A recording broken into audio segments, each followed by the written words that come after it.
15வது வார்டில் வந்து ஒரு நஞ்சை நிலத்தில் வந்து வீடு கட்டுறதுக்கு வந்து செயலாளர் வந்து சட்டவிரோதமாக அனுமதி கொடுத்திருக்கிறாரு.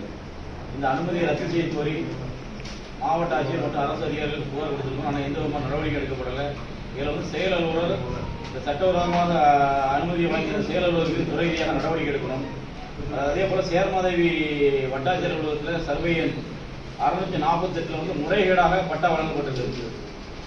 பொதுவாகவே இந்த வருவாய்த்துறை அந்த பட்டா வழங்கும் விஷயத்தில் வந்து ஆவணங்களை சரி பார்க்காம கையூட்டுகளை வாங்கி கொண்டு பட்டா வழங்குறாங்க. இதனால பல்வேறு பிரச்சனைகள் ஏற்படுது. உடனே இந்த இருக்கிற மாவட்ட ஆட்சியர்கிட்ட இது ஒரு புகார் கொடுத்துருக்கோம். ஆதாரங்களோடு புகார் கொடுத்தும் புகார் தெரிவித்து இதுவரைக்கும் விசாரணை நடத்தல, எந்த நடவடிக்கையும் எடுக்கல. அதே போல திருநெல்வேலி மாவட்டத்தில் இருக்கக்கூடிய அரசு நிர்வாகங்களில் ஆளுங்கட்சியுடைய தலையீடு அதிகமாக இருக்கிறது. இதனால வந்து போலி பத்திரப்பதிவு, முறைகேடான பட்டாக்கள், நில ஆக்கிரமிப்பு, இது போன்ற சம்பவங்கள் அதிகமாக நடைபெறுது.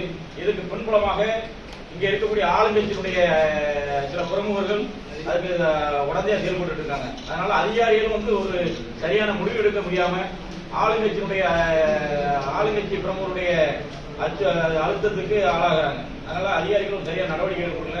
இது சம்பந்தம் மாவட்ட ஆட்சியருக்கு நாங்கள் பல முறை புகார் அளித்தோம். சமூக ஆர்வலர்கள் அரசியல் கட்சியில் புகார் பண்ணியிருக்கோம்.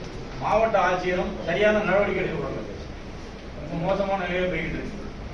அதே போல திருநெல்வேலி மாவட்டத்தில் இருக்கக்கூடிய பட்டியல் சமூக மக்கள் வசிக்கக்கூடிய பகுதிகளில் எந்த பகுதிகளிலுமே அடிப்படை வசதிகள் சரியாக கிடையாது.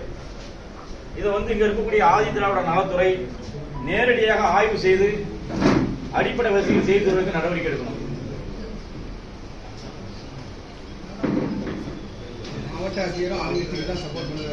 ஆமா சார், மாவட்ட ஆட்சியர் நம்ம வேணா புகார் கொடுக்கிறோம். ஆதாரங்களோட புகார் கொடுத்தும் அந்த புகார் நடவடிக்கை எடுக்கப்படுது.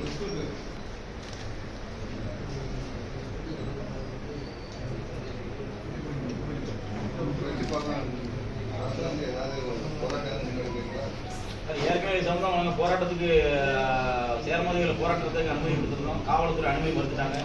அடுத்த கட்டமாக ஒரு தேதி முடிவு பண்ணி கண்டிப்பாக அடுத்த கட்ட போராட்டங்கள் நடக்கும். மாவட்ட நிர்வாகத்தை கண்டித்து நடக்கும். ஏன்னா வந்து இருக்கக்கூடிய மாவட்ட நிர்வாகம் வந்து சரியாக மக்களுக்கான நிர்வாகமா இல்லை, ஆளுங்கட்சியிலிருந்து சாதாரணமாக செயல்படுகிறது. மக்கள் ஒரு சாதாரண மக்கள் அடிப்படை வசதிகளுக்காக வந்து இங்க புகார் கொடுக்க வராங்க. அந்த புகார்களை வந்து 15 நாள் 30 நாட்கள் தீர்வு கொடுக்கணும். ஆனா பல மாதங்களாக புகார் கொடுத்தும் இங்க இருக்கக்கூடிய மாவட்ட நிர்வாகம் எந்த விதமான தீர்வும் ஏற்படலை. பல கிராமங்கள் பட்டியல் சமூக மக்கள் வசிக்கக்கூடிய பல கிராமங்கள்ல அடிப்படை வசதிகள் இல்லாம தவிச்சுட்டு இருக்காங்க.